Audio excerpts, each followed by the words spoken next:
নমস্কার বন্ধুরা, কেমন আছেন সবাই? আশা করছি সবাই সুস্থ আছেন। আজকের নতুন রেসিপিতে আপনাদের সকলকে স্বাগত জানাই। আজ আমি বানাচ্ছি চিকেন খিচুড়ি। বৃষ্টির দিনে কিন্তু আমরা বাঙালিরা খিচুড়ি খেতে সবাই খুব পছন্দ করি। বৃষ্টির দিনে খিচুড়ি ছাড়া যেন দিনটা ঠিক জমে না। তাই চলুন আজকের এই চিকেন খিচুড়ির রেসিপিটি খুব সহজ পদ্ধতিতে দেখে নেওয়া যাক। সবার প্রথমে আমি এখানে গোবিন্দভোগ চাল নিয়েছি 400 গ্রাম। আমি গোবিন্দভোগ চাল নিয়েছি, আপনারা কিন্তু চাইলে যে কোনো চালই নিতে পারেন, তবে গোবিন্দভোগ চাল নিলে ভালো হয়। 400 গ্রাম চালের জন্য নিয়েছি 200 গ্রাম মুসুর ডাল এবং 200 গ্রাম মুগ ডাল। নিয়েছি কুচনো বাঁধাকপি, খুব সরু সরু করে কুচিয়ে রাখা গাজর এবং ক্যাপসিকাম, আর নিয়েছি দুটি মিডিয়াম সাইজের টমেটো কুচি। নিয়েছি 4 থেকে 5টা মিডিয়াম সাইজের পেঁয়াজ কুচি। নিয়েছি আদা রসুনের পেস্ট। 400 গ্রাম চালের জন্য আমি এখানে চিকেন কিমা দিয়েছি 250 গ্রাম। এরপর কড়াই বসিয়ে কড়াই খুব ভালো করে গরম করে নিয়ে 2 টিস্পুন মতো সরষের তেল দিয়ে দিচ্ছি। ফোড়নে দিচ্ছি একটা তেজপাতা। তেজপাতাটা একটু নেড়ে চেড়ে হালকা ভেজে নিয়ে 3টে চিড়ে রাখা কাঁচা লঙ্কা এর মধ্যে ফোড়নে দিয়ে দিচ্ছি। কাঁচা লঙ্কাগুলো দেওয়ার পর আবারও খুব ভালো করে একটু নেড়েচেড়ে নিচ্ছি। তারপর এই ফোড়নের ওপর ধুয়ে ছেঁকে রাখা ডাল আমি দিয়ে দিচ্ছি। সমস্ত ডাল দিয়ে দেব। সমস্ত ডালটা দেয়া হয়ে গেলে মিডিয়াম আঁচে নেড়েচেড়ে কিছুক্ষণ সময় ধরে ভেজে নেব। আমি এখানে 400 গ্রাম চালের জন্য কিন্তু 400 গ্রাম ডালই ব্যবহার করেছি। আপনারা কিন্তু চাল এবং ডালের পরিমাণ সমান দিতেই চেষ্টা করবেন। চাল এবং ডালের পরিমাণ সমান হলে কিন্তু খিচুড়ির স্বাদটা খুব ভালো হয়। কয়েক মিনিট সময় ধরে মিডিয়াম আঁচে দেখুন ডালটা আমার ভেজে নেওয়া হয়ে গেছে। এরপর এটাকে তুলে একটা পাত্রের মধ্যে রেখে দেব। ওই কড়াইতে 1 টিস্পুন মতো সরষের তেল দিয়ে দিচ্ছি। এরপর কুচিয়ে রাখা গাজরগুলোকে দিয়ে হালকা করে ভেজে নেব। বেশি ভাজার কোনো প্রয়োজন নেই, হালকা একটু নেড়েচেড়ে ভেজে নিলেই হবে। এরপর এর ওপরে ভাপিয়ে রাখা বাঁধাকপিগুলোকেও দিয়ে দিচ্ছি। দিয়ে গাজর এবং বাঁধাকপি খুব ভালো করে নেড়েচেড়ে হালকা ভেজে নেব, যাতে সবজির যে কাঁচা গন্ধটা হয় সেটা চলে যায়।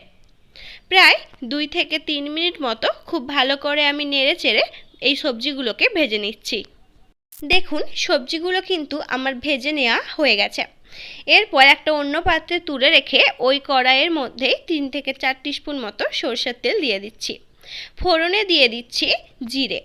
ফোড়ন ভাজা হয়ে গেলে কুচিয়ে রাখা পেঁয়াজগুলো আমি দিয়ে দিচ্ছি। পেঁয়াজগুলো দিয়ে কিছুক্ষণ সময় ধরে হালকা ব্রাউন রং করে ভেজে নেব। দেখুন মাঝে একবার নেড়েচেড়ে দিচ্ছি। কয়েক মিনিট সময় ধরে দেখুন পেঁয়াজটা কিন্তু আমার ব্রাউন করে ভেজে রাখা হয়ে গেছে। এরপর এর মধ্যে কুচিয়ে রাখা টমেটোগুলো আমি দিয়ে দিচ্ছি। আবারও খুব ভালো করে নেড়েচেড়ে পেঁয়াজ এবং টমেটো একসাথে ভেজে নেব।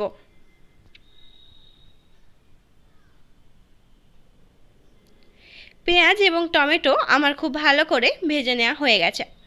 এরপর এর মধ্যে 2 চামচ আদা রসুনের বাটা আমি দিয়ে দিচ্ছি। আবারও খুব ভালো করে নেড়েচেড়ে কষিয়ে নেব। ততক্ষণ কষাবো যতক্ষণ না মশলা থেকে তেল ছাড়ছে। খুব ভালো করে সব কিছু কষিয়ে নেওয়া হয়ে গেলে এর মধ্যে কুচিয়ে রাখা ক্যাপসিকাম দিয়ে দিচ্ছি। দিয়ে আবারও খুব ভালো করে নেড়েচেড়ে দিচ্ছি।